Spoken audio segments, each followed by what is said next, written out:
Even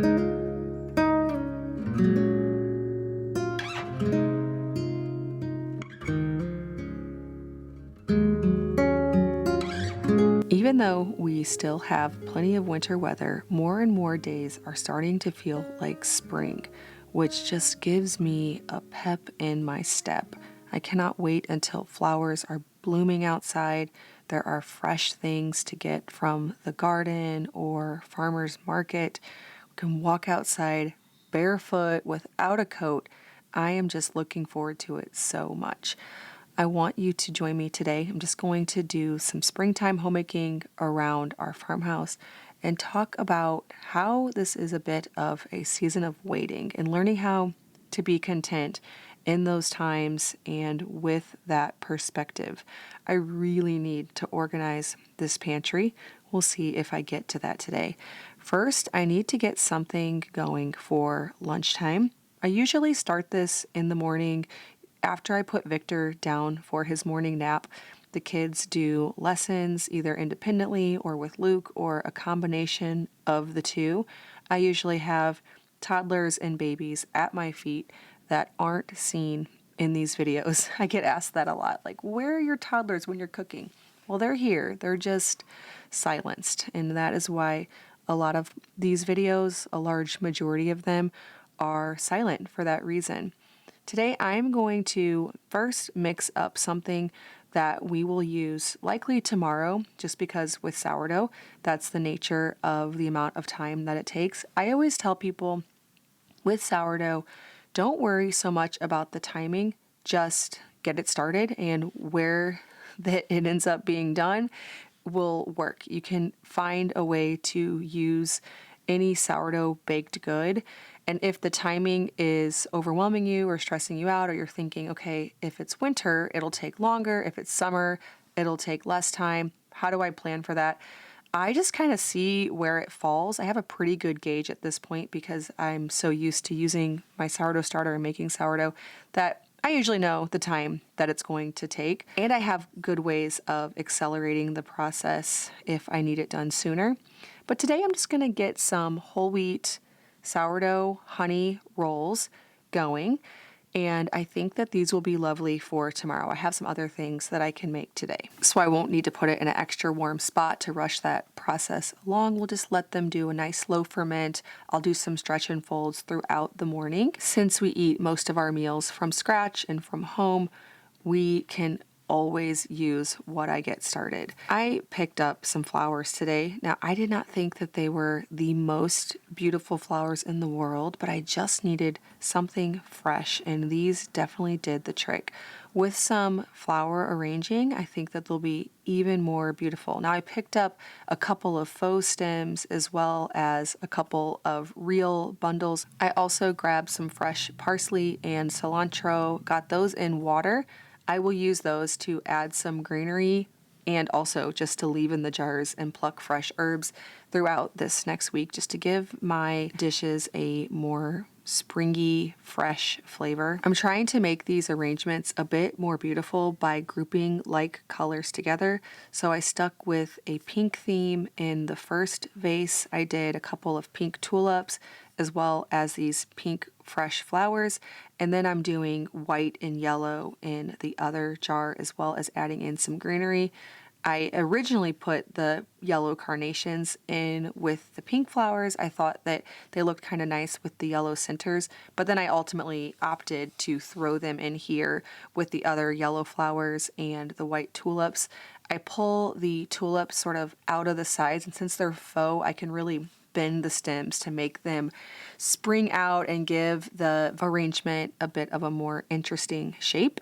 I will group the red ones together. I just think they look more beautiful this way, and I'll put them throughout the house where I think that they look best and give a little fresh element for us to enjoy while the weather isn't exactly spring-like, but is giving us little glimpses of what it's going to be like in the coming months. And we are all just so excited about it. So excited to spend endless hours at the pool and the swimming hole in the creek. We are craving it at this point.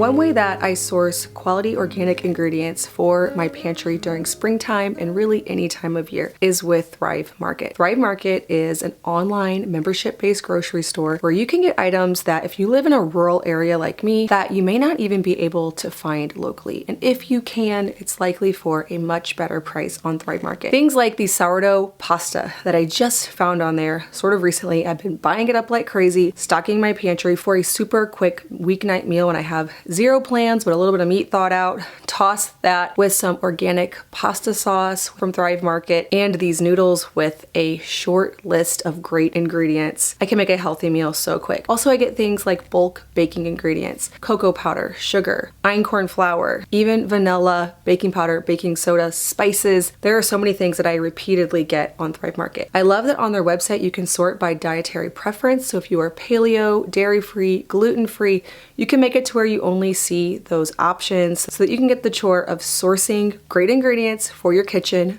done very quickly. For me personally, I do occasionally like looking through all the different options to see, hey, what's new that I haven't tried yet that might be really great in my kitchen. But for the most part, I have my tried and true items, my tried and true brands that I purchase over and over again on Thrive Market. Orders over $49 ship free, so it's fast and easy, which is exactly what I need, especially in the season of life upcoming where it's going to be warm outside. I'm going to be spending more time outside, less time in the kitchen cooking. Another thing that I like to get are snacks that are quality. Things like chips fried in avocado oil, some snack bars, especially when it gets warmer. I find myself making more and more packed lunches. If I have some bread ready to go, some deli meat, and some of these other staples, I can throw the water bottles and all that food in a bag really quick and meet friends at the park, which I love. Thrive Market is offering Farmhouse On Boom viewers 30% off your first order plus a free gift worth up to $60 with my link, thrivemarket.com/Farmhouse On Boom. I'll also leave it linked down in the description box below.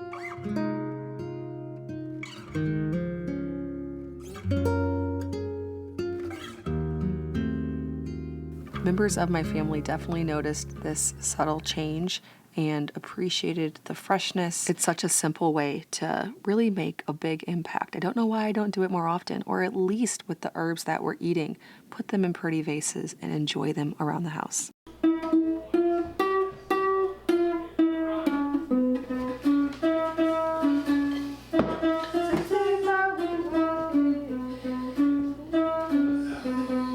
I am just putting my dough for the honey wheat rolls into a different bowl because I need to use this other bowl for something else. I'm also doing a first stretch and fold.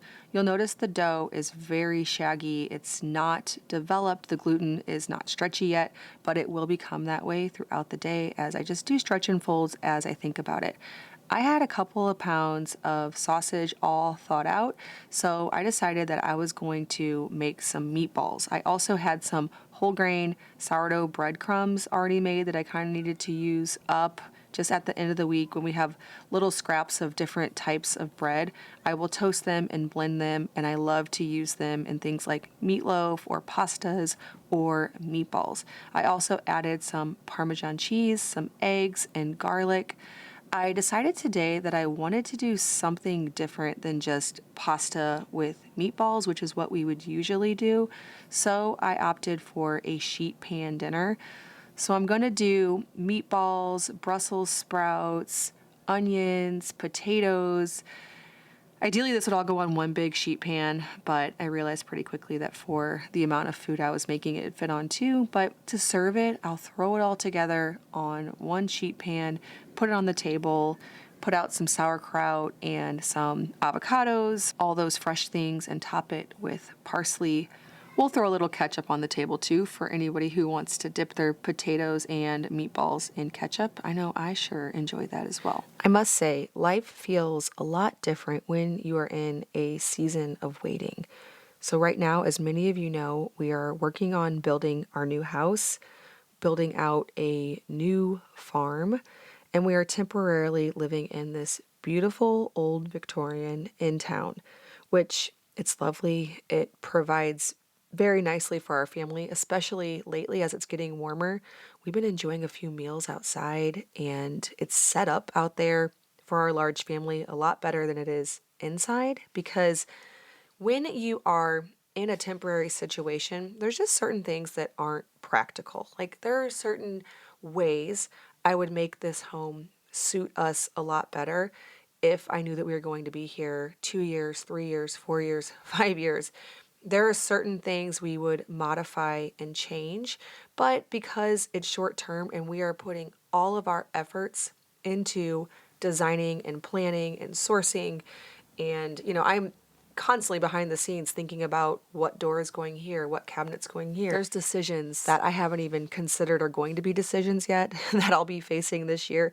And so just none of my effort is going toward this home and making it suit our family best. It definitely works well enough and we are thankful for it. But we moved in, we pulled up the carpet, refinished the floors, brought in our own furniture, and set the whole house up the best we can. Putting socks here, pots and pan lids here, kids' clothing here. But beyond that, I really just don't want to devote any time, money, or effort into anything else, which means that we are in a bit of a season of waiting, a season of transition, which is a different feeling of life. Fluffing and creating in a home that you are going to enjoy for years down the road just feels different, just hits different. And that's where I am. And I'm learning to embrace it. I can tell you it's a lot easier now that it gets warm, now that we are able to spend more time as a family outdoors. That's where we can let the kids run, be free. Every time we go out to the farm, Luke and I start talking on the way home about how we could possibly erect a tent, maybe some kind of tiny house or camper. And then, of course, ultimately, I remember that the amount of children that we have, that just all sounds really romantic and lovely until you're in that situation. And we have this perfect home here in town, and we're going to be patient and we're going to devote our effort to working on and building that home, and we will be in it soon enough. And this temporary town life is definitely something our kids are going to all remember. We were out at the build site the other day talking to the contractor, and I was telling him how we just love being out there because the kids can ride their bikes endlessly. They can jump and play and run, and we don't have to worry about traffic. And I told him, man, could we just like move into the basement, or how quick can we get a bathroom out here? Just the bare necessities. We could live in this place. And he said, do not do it. Every time someone does something like that, the house never gets finished because you don't have that deadline to push for anymore. You're there, you made it. So we're heeding that advice. Not that we were in any position to move out there, but just, when we get out there, it makes us want to stay out there. We never want to leave the creek, the hills, the woods. So if you're in a season of waiting, whether you have an end in sight, a very clear finish line, or there's unknowns, there are always so many things that we can be waiting for in life. I challenge you and I challenge myself to enjoy the process, to think about all the things you've waited for in the past that you're on the other side of, and what that season looks like now and what you can take from it. I'm definitely trying to find those moments with this situation. My daughter and I are making the sourdough carrot cake that is over on the blog, my blog, farmhousehomeboon.com. This is such a great recipe, such a great cake. We kind of forgot that it existed, and then ever since we were reminded that it existed, we keep making it because it just feels springy and light and so darn delicious. I'm topping my meatball potato dish with fresh herbs, and then we will have that carrot cake for dessert.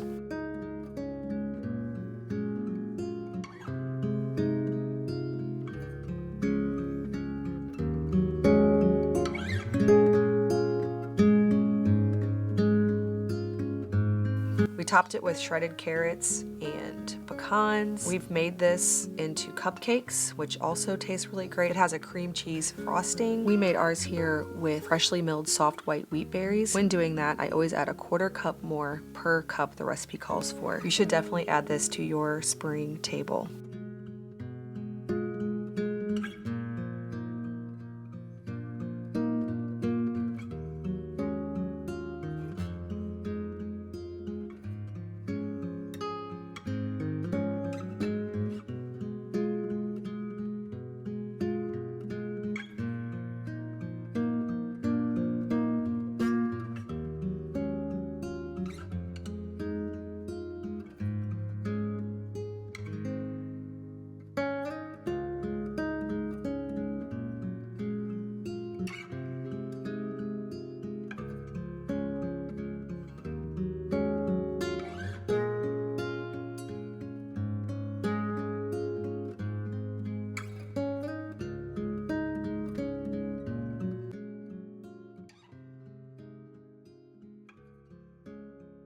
We stayed at the farm till dark, so I'm getting a quick, easy-ish meal going, something that I don't have to spend too much time on. I'm gonna do big salads topped with sirloin, hard-boiled eggs, French fries fried in lard, homemade honey mustard, cheese, you know, the works. What we have on hand is what's going on this so that we can get dinner underway and everybody enjoys this because you can eat it how you want it. So if the kids only like steak and hard-boiled eggs, they don't want lettuce or tomatoes or anything else, that's fine with me. Some of my kids only want steak and fries, and then some of them want the entire thing. I also top it with fresh herbs. I just love that. But I love all the things on this. As an adult, of course, I love all of it.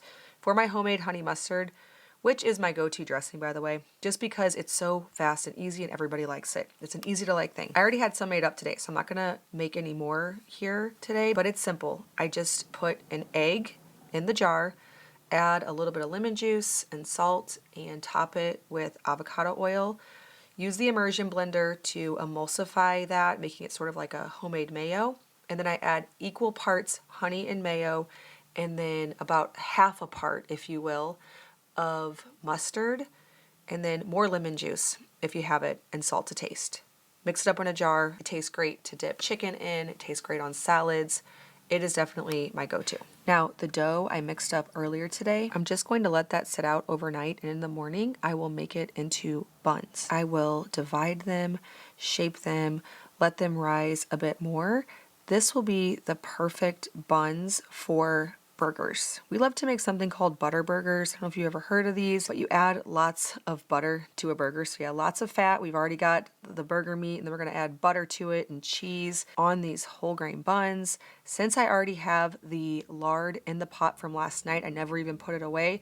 I'll just fire that back up, throw more fries in it, and we'll just do burgers and fries for lunch.